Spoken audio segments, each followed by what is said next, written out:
Everyone, welcome on easy famous Ayurveda. पिछले videos में मैं गुण की व्युत्पत्ति, उत्पत्ति, निरुक्ति, लक्षण और गुणों की समानता और जिन विभेद और जो सार्था गुण, इंद्रिय या विशेषक गुण है उनका निरूपण कर चुकी हूँ, उनके बारे में एक्सप्लेन कर चुकी हूँ।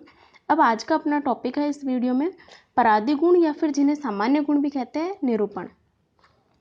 सबसे पहले इसमें परत्व और अपरत्व। परत्व अपरत्व को हमें एक साथ पढ़ना चाहिए क्योंकि एक दूसरे का ऑपोजिट है ये। तो परत्व का अर्थ होता है प्रधानता, यानी कि श्रेष्ठ, जिसको हम सुपीरियर कह सकते हैं। कंपैरेटिवली देखें तो एक ही जाति के अनेक द्रव्यों में जो सबसे ज़्यादा प्रधान और उत्कृष्ट होता है उसे क्या कहते हैं? प्रधान, यानी वह पर कहलाता है। और इसी का ऑपोजिट जब हम अपरत्व की बात करेंगे तो उसका अर्थ हो जाएगा अप्रधानत्व। जैसे हम अगर फलों में देखें तो सबसे श्रेष्ठ फल होता है वो द्राक्षा का होता है और सबसे निकृष्ट फल होता है वो लकुच का होता है। तो फलों में पर हुआ द्राक्षा और अपर हुआ लकुच। वैसे ही अगर शिंभी धान्यों में देखें तो हमने देखा कि मूंग या मुद्ग होता है वो सबसे प्रवर होता है, यानी पर होता है। और अपर कौन होता है उसमें? उड़द या यव। देश, काल, व्यय यानी एज में सबसे श्रेष्ठ वह मानी जाती है युवावस्था। सबसे अपर होती है वो वृद्धावस्था। परिमाण में, पाक के अंदर, विपाक में, वीर्य में श्रेष्ठ वीर्यवान होता है वो पर हो जाएगा, जिसमें बहुत कम वीर्य होता है वो अपर हो जाएगा। रस आदि में परत्व अपरत्व का व्यवहार देखा जाता है। इनमें जो गुण होता है वो परत्व या अपरत्व कहलाता है। उसके बाद वैशेषिक दर्शन में पर शब्द का यूज है वो दूर के लिए किया गया है, जबकि अपर का समीप के अर्थ में किया गया है। जैसे दूर देश हुआ उसको पर और निकट देश का हुआ उसे अपर कहा है। नेक्स्ट पॉइंट है थर्ड, संख्या।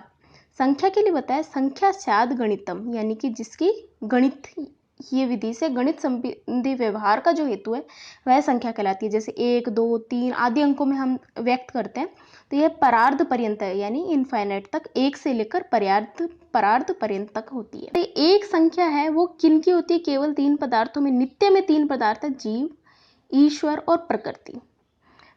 और अनित्य में कितनी भी हो सकती है एक संख्या। संख्या के एग्जाम्पल जैसे आयुर्वेद में 3 दोष बोला है, 80 प्रकार के वातज रोग, पित्तज रोग है वो 40 प्रकार के, कफज रोग 20 प्रकार के, त्रिकटु इसमें 3 होते हैं, दशमूल जिसमें दशमूल यूज में ली जाती है 10 प्रकार की। ऐसे करके संख्या का यूज किया गया है जगह जगह। संख्या शब्द का अर्थ और बताया है यथार्थ ज्ञान को भी संख्या कहते हैं, एक्यूरेट नॉलेज। नेक्स्ट पॉइंट है फोर्थ, परादि गुणों में युक्ति।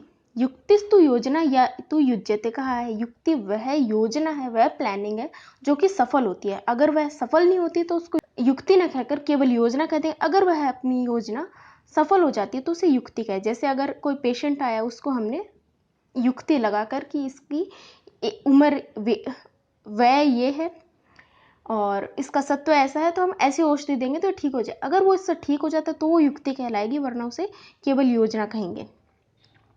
तो इसके लिए हिंदी में बताया दोष, देश, प्रकृति, काल आदि को देखकर औषध आदि की सम्यक योजना जो युक्ति कहलाती है। युक्ति सम्यक यानी कि सफल होने पर, सक्सेस होने पर ही चिकित्सा की सफलता निर्भर है। अगर हमारी युक्ति या योजना, प्लानिंग है वो अयुक्त हो, फेल हो जाए, सफल न हो तो उसे युक्ति न कहेंगे। कल्पना होने पर उसको केवल योजना ही कहेंगे। अगला है परादि गुण फिफ्थ, संयोग। संयोग के लिए बताया है योग सह संयोग उच्यते, यानी 2 या 2 से अधिक वस्तु को मिलने पर उसको संयोग कहते हैं। संयोग के भेद क्या बताएं? द्वंद्व कर्मज संयोग, सर्व कर्मज और एक कर्मज संयोग। एक कर्मज संयोग मतलब एक ही जो वस्तु है या पदार्थ है वह कर्म करता है। जैसे पक्षी डाल पर बैठा तो संयोग हुआ है डाली और पक्षी का, लेकिन कर्म किसने किया है? केवल पक्षी ने किया है। द्वंद्व कर्मज का कि दोनों जो पदार्थ है या जीव है वो आपस में कर्म करते हैं। जैसे 2 व्यक्ति आपस में गले मिल रहे हैं तो द्वंद्व कर्मज संयोग। और बताया है सर्वकर्मज संयोग। सर्वकर्मज का मतलब सभी व्यक्ति या पदार्थ कर्म कर रहे हैं। जैसे मेले में बहुत से लोग धक्का मुक्की कर रहे हैं तो वो सर्वकर्मज संयोग हो गया। विभाग, विभाग में बताया संयोग नाश को गुण है विभाग, यानी संयोग का नाश हो गया तो वह है विभाग। इसके लिए बताया है विभाग क्या होता है? अनित्य। ऐसे ही हमने सेम संयोग के लिए पढ़ा था कि वह भी अनित्य होता है क्योंकि ये एक दूसरे के विरोधी है, संयोग और विभाग। इसके भी सेम तीन भेद है, द्वंद्व कर्मज, सर्वकर्मज और एक कर्मज। द्वंद्व कर्मज मतलब दो कर्म कर रहे हैं, जैसे दोनों व्यक्ति जो गले मिले थे वो अलग हो रहे हैं, वो द्वंद्व कर्मज विभाग हो गया। मेले में से सब अलग अलग अपने घर जा रहे हैं तो वो सर्वकर्मज विभाग हो गया। और जो एक कर्मज है, इसका मतलब जो पक्षी डाली पर बैठा था वो उड़ के चला गया, तो एक ने कर्म किया लेकिन वो विभाग हो गया, तो एक कर्मज विभाग। 7वां परादी गुण है पृथक्त्व। पृथक्त्व का मतलब है कि हम उसमें विभेद कर रहे हैं, वस्तु को अलग नहीं कर रहे हैं, उनमें विभेद या डिफ्रेंशिएशन कर रहे हैं कि ये इनमें असाधारण गुण है, ये इनमें डिफरेंस है। 3 प्रकार बताए हैं, एस संयोग लक्षण, वैलक्षण्य रूप और अनेकता। असंयोग लक्षण का मतलब है जिनका कभी संयोग ना हो, जैसे कि मेरू पर्वत और हिमाचल पर्वत, इनमें कभी संयोग नहीं हुआ, ये हमेशा से अलग है, लेकिन हम इनमें डिफरेंस बता रहे हैं कि मेरू पर्वत है वो हिमाचल पर्वत से इस प्रकार अलग है कि हिमाचल पर्वत उत्तरी दिशा में और वहाँ पर ठंड पड़ती है, लेकिन मेरू पर्वत में ऐसा नहीं है, तो ये हमने उसमें पृथक्त्व किया है। विलक्षण रूप की परस्पर मिले हुए हैं, उनमें हम विभेद बता रहे हैं, उनमें हम पृथक्त्व शो कर रहे हैं, जैसे गाय और भैंस वगैरह का सबका झुंड है, लेकिन हम उनमें विभेद बता रहे कि यह गाय है, यह भैंस है, ये हो गया विलक्षण्य रूप। अनेकता मतलब एक जातीय या समजातीय जो लोग हैं उनमें हम विभेद बता रहे हैं, जैसे मनुष्य का एक दूसरे से पृथक्त्व हो, अनेकता रूप। अगला परादी गुण है परिमाण। परिमाण का मतलब है परिमाणम पुनर्मानम, यह इससे इतना छोटा है, इतना बड़ा है, इतना वजन का, यह जो मान बताने का गुण है वह परिमाण कहलाता है। यह सभी द्रव्यों में रहता है, अणु, महत्व, ऋस्व, दीर्घ भेद से 4 प्रकार का होता है। अगला है संस्कार।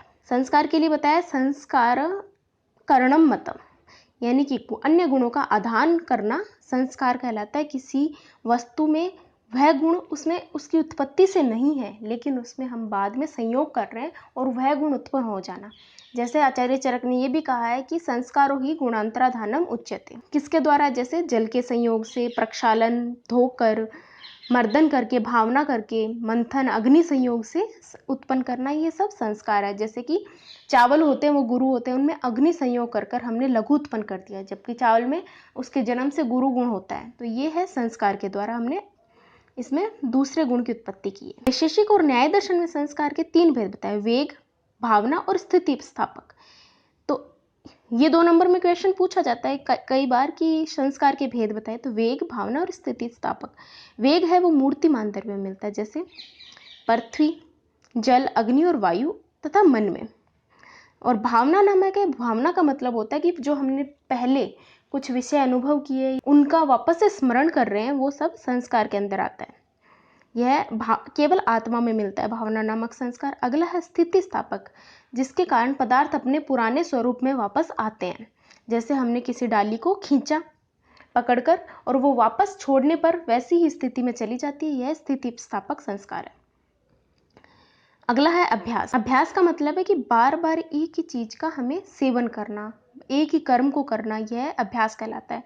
इसके पर्याय क्या है, अभ्यसन, शीलन, सतत क्रिया। जैसे हमें किस चीज़ का हमेशा अभ्यास करना चाहिए, पथ्य आहार विहार का, नित्य हमें व्यायाम का अभ्यास करना चाहिए।